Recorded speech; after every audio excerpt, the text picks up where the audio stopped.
Woke movement. It's everywhere, right? You see it on social media, in the news, and even in everyday conversations. But where did it come from?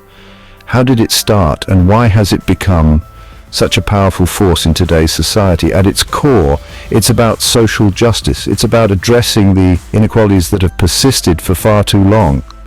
It's about fighting for those who have been marginalized and oppressed, giving a voice to the voiceless. Think about the civil rights movement. It was a pivotal time in history. People were fighting for equal rights, for their voices to be heard, and for their humanity to be recognized. That's the spirit that fuels the woke movement today. It's a continuation of that same fight for justice.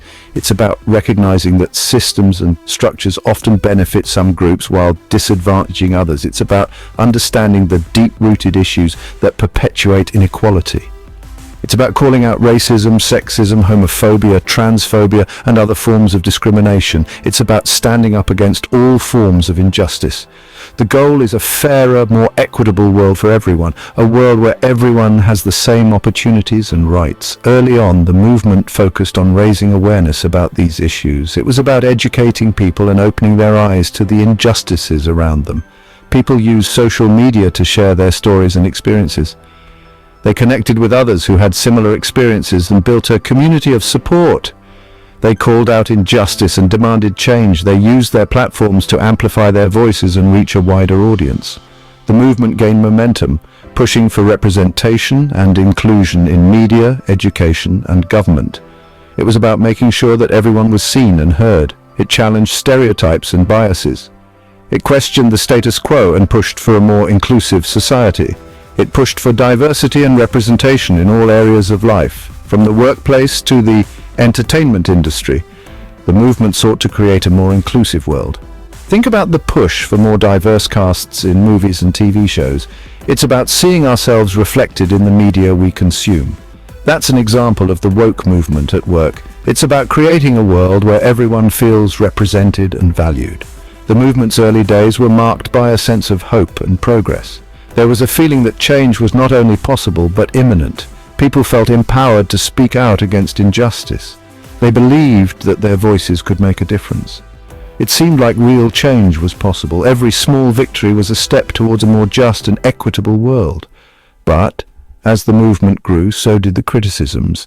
Not everyone agreed with its methods or its goals, leading to a complex and ongoing debate. One of the biggest criticisms leveled at the woke movement is its perceived intolerance. Critics argue that the movement, which originally aimed to promote social justice and equality, has now become a force that suppresses dissenting opinions. Critics argue that it has become too quick to shut down opposing viewpoints. They believe that instead of fostering an environment where different ideas can be discussed and debated, the woke movement often resorts to silencing those who disagree. They point to cancel culture. As evidence, cancel culture is seen as a tool used by the woke movement to enforce conformity and punish those who step out of line. Cancel culture refers to the practice of withdrawing support for public figures or entities after they have done or said something considered objectionable or offensive. This can include celebrities, politicians, or even ordinary individuals who find themselves in the public eye. This can range from boycotting their work to publicly shaming them on social media. The impact can be devastating, leading to loss of employment, social standing, and mental health issues. Critics argue that this creates a climate of fear, where people are afraid to express their true opinions for fear of being ostracized. They worry that the fear of being cancelled stifles creativity and honest conversation. They argue that it stifles debate and prevents meaningful dialogue. Instead of having open discussions where different viewpoints can be considered, people are more likely to self-censor to avoid backlash. Instead of engaging with different perspectives, people are simply silenced. This can lead to a polarized society where only certain viewpoints are allowed to be heard. Take, for instance, the case of a comedian who makes an off-color joke. Comedy, which often pushes boundaries and challenges societal norms, is particularly vulnerable to cancel culture. Instead of engaging in a conversation about the limits of humor, some people immediately call for the comedian to be cancelled, demanding that they be removed from platforms and opportunities. This not only affects the comedian's career, but also sets a precedent for what is considered acceptable speech. While the intention may be to hold individuals accountable, critics argue that cancel culture can be overly punitive and unforgiving. They believe that it leaves no room for growth or redemption. They worry that it creates an environment where people are afraid to make mistakes or challenge prevailing narratives. This fear can inhibit progress and innovation as people become more concerned with avoiding controversy than exploring new ideas. This, they argue, is detrimental to open discourse and intellectual freedom. In a society where people are afraid to speak their minds, the exchange of ideas is stifled and the potential for understanding and progress is diminished. Another criticism is the rise of performative wokeness, a phenomenon that has become increasingly prevalent in today's society. This refers to instances where individuals or organizations express support for social justice causes but fail to back it up with meaningful action. They may post about these issues online or make public statements, but their actions often don't align with their words. It's like wearing a badge without doing the real work. The outward display of support is there, but the genuine effort to create change is missing. Critics argue that this is often driven by a desire to appear virtuous or to avoid criticism, rather than a genuine commitment to change. The focus is on maintaining a positive image rather than addressing the root causes of social issues. Social media has become a breeding ground for performative wokeness. The ease of sharing and the desire for likes and shares can lead to a culture where appearance matters more than substance. People and brands often jump on the latest social justice trend, posting hashtags and black squares without addressing the underlying issues. These actions can be seen as a way to stay relevant and avoid backlash, rather than a true commitment to change. For example, a company might publicly declare its support for Black Lives Matter, but fail to address racial disparities within its own workforce. This disconnect between public statements and internal practices can undermine trust and credibility. This kind of superficial activism can be frustrating for those who are genuinely committed to social justice. They see their efforts being overshadowed by empty gestures that do little to advance the cause. It can feel like their struggles are being co-opted and commercialized. The commodification of social justice can dilute the message and reduce it to a marketing tool. Critics argue that performative wokeness does more harm than good. It can create a false sense of progress and distract from the real work that needs to be done. It trivializes important issues and allows people to feel good about themselves without actually making a difference. The focus on appearance over action can lead to a lack of meaningful progress. Instead of fostering genuine allyship, it creates a culture of empty gestures and virtue signaling. This can alienate those who are truly dedicated to the cause and discourage others from getting involved. This, in turn, can lead to cynicism and apathy as people become disillusioned with the gap between words and actions. The challenge is to move beyond performative wokeness and engage in meaningful, sustained efforts to create real change.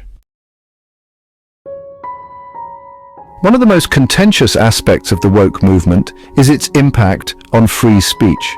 Critics argue that the movement's focus on political correctness and its intolerance of opposing viewpoints have created a chilling effect on free expression.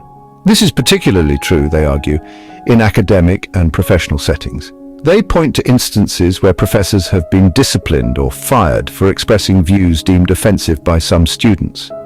They highlight cases where speakers have been disinvited from college campuses due to their political beliefs. The concern is that this creates an environment where people are afraid to express dissenting opinions or challenge orthodoxies for fear of being ostracized or professionally penalized. This, they argue, is detrimental to the free exchange of ideas that is essential for intellectual growth and societal progress. Critics argue that while the intention may be to create a more inclusive environment, the unintended consequence is the suppression of dissent and the narrowing of acceptable discourse. They worry that this will lead to a society where only certain viewpoints are considered valid, stifling creativity, innovation, and critical thinking. Another major criticism of the woke movement is its perceived role in exacerbating societal divisions. Critics argue that the movement's emphasis on identity politics has created a climate of us versus them. By constantly highlighting differences and focusing on group identity, they argue the movement has made it more difficult for people to find common ground.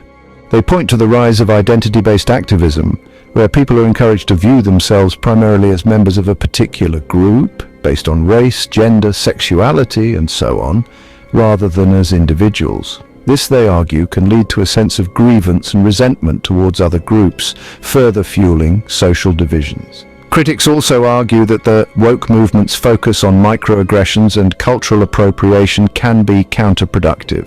While the intention may be to raise awareness about subtle forms of bias, they argue also lead to a culture of hypersensitivity and victimhood. This in turn can make it more difficult to have honest conversations about race, gender, and other sensitive topics, as people become afraid of saying the wrong thing or being perceived as insensitive. The woke movement is complex. It's a powerful force for good. It has shone a light on injustices and given a voice to the marginalized, but it's also facing some serious growing pains. The challenge now is to find a way to harness the movement's energy and passion while addressing the valid criticisms leveled against it. We need to find a way to have difficult conversations about race, gender, and identity without resorting to censorship or silencing dissent.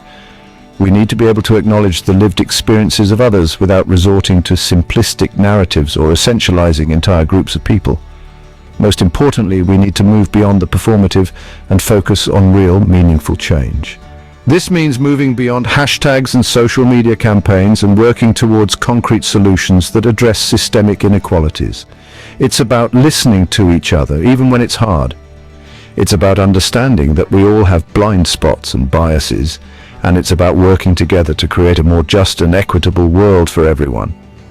The woke movement might be evolving, but the fight for justice, that's timeless.